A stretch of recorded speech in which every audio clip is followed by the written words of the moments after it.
thinking about buying a house, but you're not sure exactly how much you need in order for a down payment. Well, you're not alone. Your down payment is one of the most biggest factors in getting a mortgage, but there's a lot of misinformation out there. So in this video, I'm going to be breaking down everything that you need to know about down payments, from how much you really need to save, from some creative ways to save, and all the other important details that you need to know about your down payment. So let's dive in. What's up, everyone? My name is Jack Bouvier with the Bouvier Real Estate dynamic Saskatoon real estate market that we have. If you have any questions about either buying, selling, or investing, I'd be more than happy to help out. Feel free to reach out to me. My contact details are in the description below, along with all my free links to the resources online that I have to offer you. So feel free to reach out to me, be happy to connect and help you achieve your real estate goals. So what is a down payment? Well, the basics of a down payment, it's the upfront amount that you're going to be contributing towards the purchase of your home. The rest of the cost is covered by the mortgage loan from either your bank or your mortgage broker lender that they connected you with. Your down payment size, whether it's 5%, 20%, 30%, is going to affect your mortgage payments, the interest rate that you get, and the overall affordability. A larger down payment does mean that you're going to be getting lower mortgage payments and less interest over time. Since,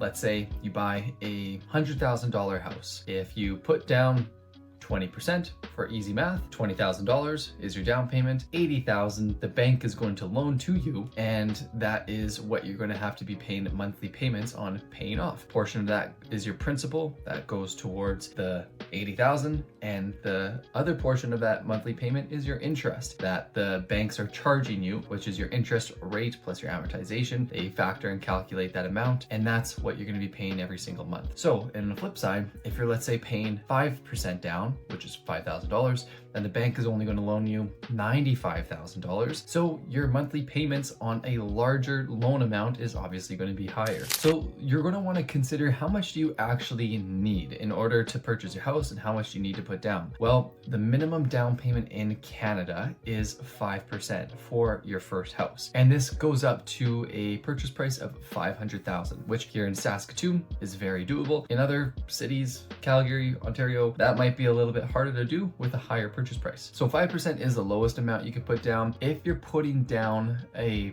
down payment of anything less than 20%, then you're going to have to pay CMHC insurance, which stands for the Canadian Mortgage Housing Corporation, and they are going to charge you a premium for only putting down a lower amount, lower than 20%, and the bank is going to have to loan you a higher amount. This is called mortgage default insurance, which protects the lender just in case you do default on the mortgage payment. That means if you don't make the mortgage payment, then they have that extra insurance premium. So if you are planning on putting down a bigger down payment, it will save you more money over time with a couple key considerations. Since lower mortgage payments are going to take into effect with that higher down payment, you have less of a loan amount that you're going to be paying off. You're also going to be getting a better interest rate. Lenders are also going to be offering those lower rates for buyers who put more money down. And with more money down, you are going to ultimately own more of your house, and it's going to get paid off sooner as well. So some creative ways to save up for your down payment. There's a couple incentives and programs out there that can benefit you. One is called the RRSP Home Buyers Plan, which is you're allowed to borrow up to $35,000 tax-free from your RRSP. That goes towards the down payment of your house. Another one is the First Time Home Savers Account, FHSA for short, which also allows you to save up to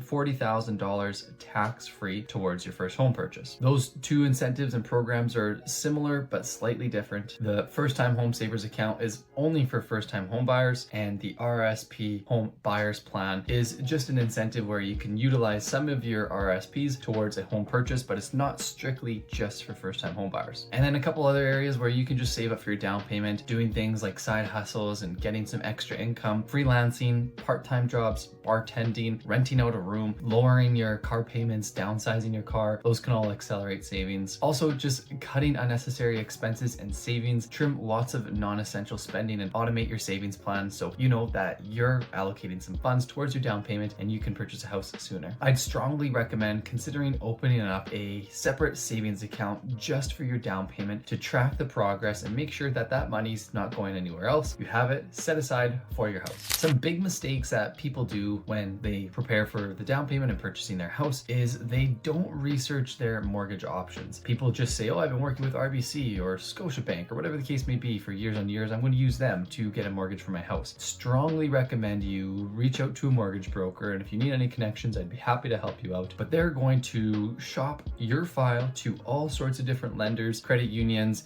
banks as well, to get you the best rate possible. Their fiduciary duty is to help make sure you're protected, where the bank, they're going to want to get the best rate for them. The banks are in business to make profit, so they're going to make sure that they sell you on the best rate. But the mortgage broker, they get paid by the lender, so they're working for you to make sure that you get a good deal. Also, lots of people just drain away their savings. Make sure you keep an emergency fund after your down payment, because you have lots of other costs such as your legal fees, your home inspection, your moving costs. So make sure you don't forget about those and you have some extra money saved up for those closing costs. And also, people just wait too long because home prices are more than likely going to increase. So by making your purchase sooner rather than later, if you are capable, willing, and able, I'd highly recommend doing so. Yes, there's going to be smalls, ups and dips, seasonal trends, etc. But overall, the real estate market tends to go upwards, just like the stock market. So just as the old saying goes, it's not trying to time the market, it's focusing on time in the market if you can. Your down payment is going to be one of those most important items to buy in a house, and having a solid plan is going to help make home ownership much faster reality than you think. So if you're ready to start the process and are looking forward to home ownership and you need any tips and tricks and other tools to help you out, feel free to reach out to me. I'd be happy to help. My contact details are in the description below,